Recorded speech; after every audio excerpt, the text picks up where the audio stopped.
The U.S. gives Israel 30 days to improve the humanitarian situation in Gaza or risk losing military aid. To get the level of trucks, get the level of food, water, medicine back up to acceptable levels. Why the U.S. demand might actually stick this time. You often hear, there's nothing we can do. We don't have leverage. The United States has huge leverage over Israel, that they are highly dependent on American military aid to feel really safe.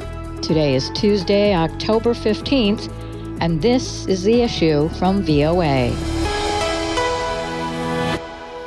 Hi, everyone. I'm Lori London. And I'm Scott Walterman. We have to see that Israel is not arbitrarily denying humanitarian assistance making it into Gaza. The U.S. has issued an ultimatum to Israel that it must increase the amount of humanitarian aid moving into Gaza or risk losing access to U.S. weapons funding. U.S. State Department spokesman Matthew Miller outlined a letter sent by Secretary of State Antony Blinken and Defense Secretary Lloyd Austin to Israeli officials, saying there needs to be urgent and sustained action to reverse the deteriorating humanitarian situation in Gaza. It has fallen by over 50% from where it was at its peak. So the Secretary, along with Secretary Austin, thought it was appropriate to make clear to the government of Israel that there are changes that they need to make again to see that the level of assistance making it into Gaza comes back up from the very, very low levels that it is at today. The letter says for Israel to continue qualifying for foreign military financing, the level of aid getting into Gaza must increase to at least 350 trucks a day. It also says Israel must institute additional humanitarian pauses and provide increased security for humanitarian sites. The UN is also amplifying its concerns over the situation in Gaza. Here's spokesman Stefan Dujarric. Humanitarian assistance into Gaza is woefully inadequate and is at the lowest level in months. You know, Scott, it's really interesting, the timing of this, because for months and months, the U.S. has not really come down as hard on Israel over the humanitarian situation as I think many would have liked, or at least it would seem that way in the public, with so many protests even happening this week, calling for the U.S. to do more, to focus on the suffering that we've been witnessing for the past year in Gaza. I think that it might have something to do with the story that was released today, and I'm sure the Department of Defense knew about this ahead of time. It seems to have become a tactic on the Israeli side of trying to starve out Hamas, and they've been restricting aid from crossing the border into Gaza in that respect. And the letter actually references a specific U.S. law. They cite Section 620I of the Foreign Assistance Act, which prohibits military aid to countries that impede delivery of U.S. humanitarian assistance. Right. This is complicated stuff. So here to help us understand what this all means is Stephen Van Evera, professor at the Massachusetts Institute of Technology, Political Science Department. Thank you so much for joining us. Oh, you're welcome. It's my pleasure. So tell us what they have done here, what the U.S. has done. The Biden administration are putting conditions on U.S. relations with Israel, especially U.S. military aid and other aid. The U.S. gives Israel a lot of military aid, very important military aid, and a lot of other aid. And they are conditioning that aid now on Israel's management of the war, the way Israel's fighting the war. They're telling Israel, you've got to obey international human rights standards in the way you operate in Gaza.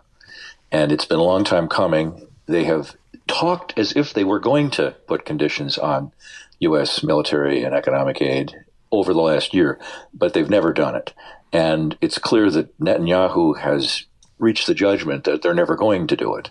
The word I hear from the inside is that he's long been a believer that the American public will never condition its relations with Israel on Israeli behavior, that he's often been warned by aides, hey, you got to stay within the white lines. You got to respect international norms. You're going to lose important international allies if you don't, in the way you run your foreign policy and your wars. And Netanyahu, about 10 years ago, began talking back to them saying, You always tell me that, and the Americans never do. We do whatever we want, and the Americans make noise, but um, they never walk the walk. And it looks like and he's also a deep believer in peace by the sword. He is not a believer that you lose anything by treating your enemies in the most harsh fashion. He has a harsh view of peace. He's a Carthaginian peace guy. He's his father's son. His father was a historian of the Spanish Inquisition and spent his time reading about that. And you get pessimistic about the world when you've spent your time on the Spanish Inquisition. Understandable. Factually wrong in my view, but understandable. In any event, the Biden people are saying, hey, we're really going to condition our future aid on this. You've got 30 days to straighten it out. And the thing that makes me believe that it's really happening is the specificity of what the State Department says. They are naming the number of trucks that have got across the Gaza border. They're naming the number of crossing points that have to be open. There's now 4 open. They want 4 open, and they want a 5th one open. So they're being very specific. X and Y and Z have to happen. And when you have measurable deliverables, then you can say later were they delivered, and if they weren't, you have grounds to bring down the hammer. And it is true; it's American law. You're not permitted for the U.S. to. It's not permitted for the U.S. to give aid to human rights violators, and so the Biden folks would be on very strong ground if, after the 30 days are up, that there's not 350 trucks going through each of the entrances. Right, and it cited an actual section of the Foreign Assistance Act. Yeah, that's correct. Now, a law like that you can also always interpret in a Taffy-like way and stretch it to mean things beyond what the language would tell you. But for sure, the way that law is written, it would require that the U.S. not give aid to an Israeli government that is deliberately starving the people of northern Gaza. What's been going on now, the number of aid trucks crossing the border into Gaza has been cut in half since springtime. And there's specifically a problem with no aid going to northern Gaza, where some of the folks who are covering the Gaza war are saying there seems to be a deliberate effort to completely zero out the amount of food and water that are going into part of northern Gaza, so that the people who live there will simply have to flee because they die of thirst in a rather quick time. Well, there was a story today saying that Netanyahu had ordered that to starve out Hamas in northern Gaza to cut off all aid. Yes, and BBC was reporting that too today. After that report came out, the Israelis let a small amount of aid go in. Netanyahu's general strategy is, when people yell at me, I do 10% of what they're asking and hope they don't notice that I didn't do the other 90. So it seemed like they did a token. A token change in policy. They allowed a token amount of aid. But the last I heard was that Israel seemed to be pursuing a very harsh policy toward northern Gaza, one of deliberately starving and starving of food and water the people who live there, and that it wasn't working. People weren't leaving; they're just going to die. That's how they're reacting. The folks in various parts of Gaza, they don't have anywhere to go. So. The Israeli policy has gotten much harsher. It was already harsh, in the winter, and it's gotten much harsher in the spring and summer. Military aid is really the only leverage the U.S. has, right? It is the big hammer. Well, I would say yes, but also the terms of the relationship. It's not just military aid; it's defense cooperation, it's technology transfer, it's intelligence cooperation. The Israelis, it's long been a pillar of Israeli political and security strategy that Israel must have a major power ally. This has been the way Israelis have thought since the 50s. Go not forth in the world without a major power ally. In the 50s, it was France, and then slowly in the 60s, it became the U.S., and now the U.S. has got a strategic relationship, meaning a de facto alliance with Israel. But it's been an understanding in Israeli politics. No one can be prime minister of Israel who can't manage the relationship with the United States, because Israel really, in the end, does depend on the U.S. to backstop it and it backstop its national security. Israel's feeling more frisky now. They're feeling more independent now because they've had a fantastic growth spurt. Their economy has grown by leaps and bounds. They've made really brilliant progress in developing their technology industry, and with that, everything that goes along with it, a powerful defense industry. They've just outgrown their Arab neighbors in terms of just GDP by leaps and bounds. And as a result, they now tower over the region militarily in ways they didn't used to.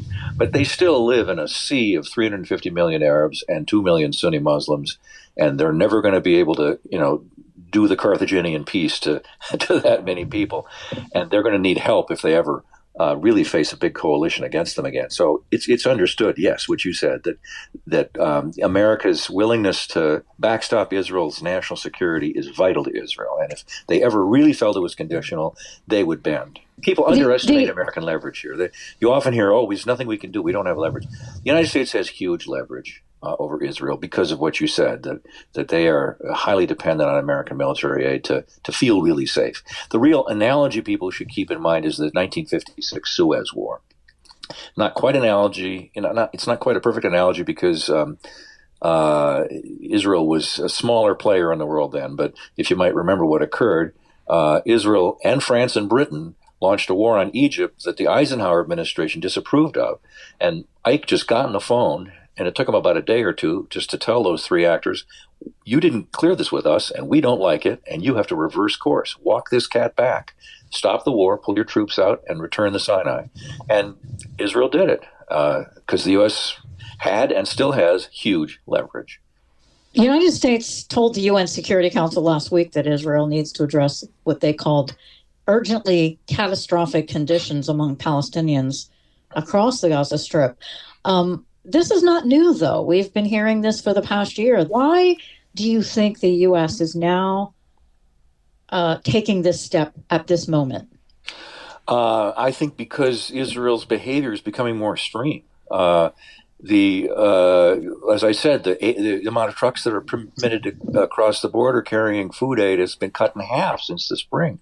This idea of denying water to people deliberately, it's the first time I've really seen anybody since the very beginning of the war say that Israel has a policy of letting people die of thirst. The Israelis have been moving the goalposts further and further toward basically collective punishment of the Palestinians. I think, is politics playing a role here too?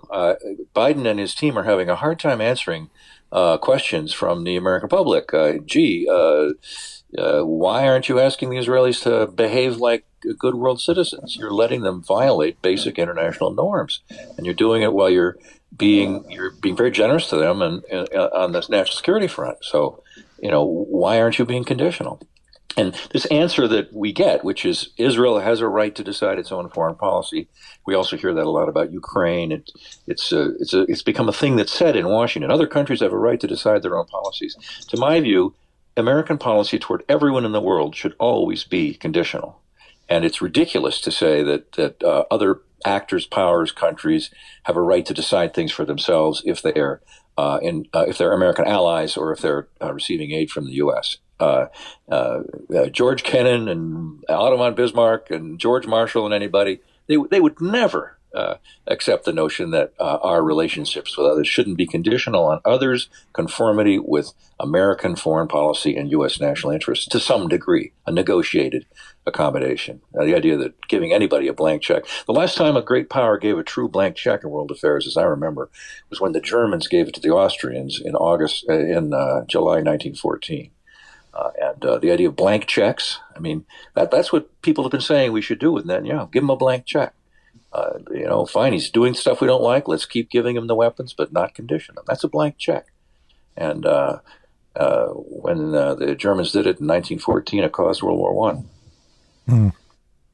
Interesting. I'm stretching things there. I'm getting a little historical. No, it makes an awful lot of sense. I believe that Biden should condition the general policies of both sides toward the other on U.S. aid. U.S. aid should be conditioned. U.S. aid should be conditioned on the general policies of both sides, especially for Israel. It should be demanded that they accept the two-state solution. toward the conflict, that the long-run goal here has to be a two-state solution. There's only one way to end this conflict, and the U.S. should have a policy: no weapons, no aid, no nothing, if you won't endorse a two-state solution. This was American policy for 4 decades, 5 decades. How long has it been? And it was also Israeli policy. Only Netanyahu has walked that back and abandoned it. Why has Washington been okay with that? Washington should not be okay with that. And we should say to the other side as well, what's our main annoyance with Iran? People ought to say, we call them terrorists, whatever, they're not very polite. Okay. The biggest problem with them is that they also reject the two-state solution. And we should make the American people understand that should be our main objection to them. And we'll be a lot nicer to them if they decide to accept one. Refereeing a war, that's important. That's what you and I are doing here when we talk about aid to Gaza, starving them out. It's sort of refereeing the way you play the game. Are you allowed to do a clipping, and are you allowed to rough the quarterback? Okay. Yes, no. But we should also keep in mind the long-term goal to end the war. And I'm disappointed that so many voices in the U.S. are expressing concern about this conflict, but not very many people are raising this question of both Netanyahu and Iran refusing to accept the two-state solution. That cannot be accepted. Well, it makes you ask the question, would there be a Hamas had there been two states? No, I don't believe so.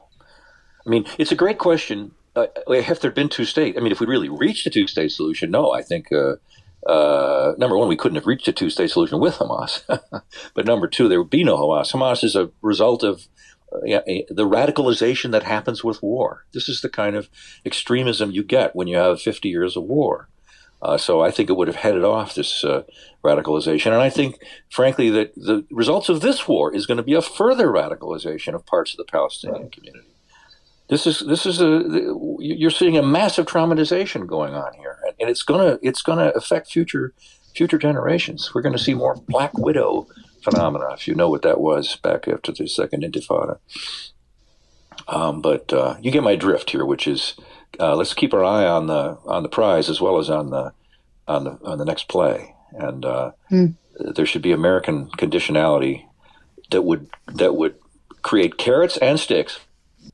Stephen, thank you so much for your time. You're welcome. Good to talk to you guys. That was Stephen Van Evera, professor at the Massachusetts Institute of Technology. Well, there's a lot to unpack there, Lori.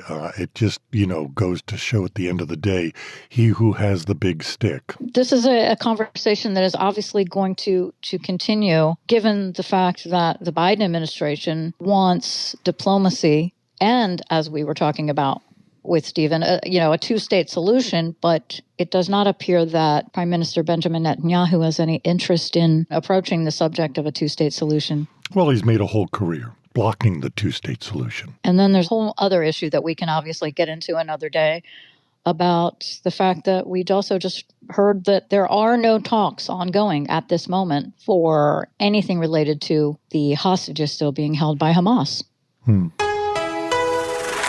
This has been The Issue from the Voice of America. On behalf of all of us here at VOA, thanks so much for spending some time with us. You can follow The Issue on X and Facebook at VOA The Issue. And to get news 24 hours a day, 7 days a week, go to our website, voanews.com. In Washington, I'm Lori London. And I'm Scott Walterman. We'll see you tomorrow.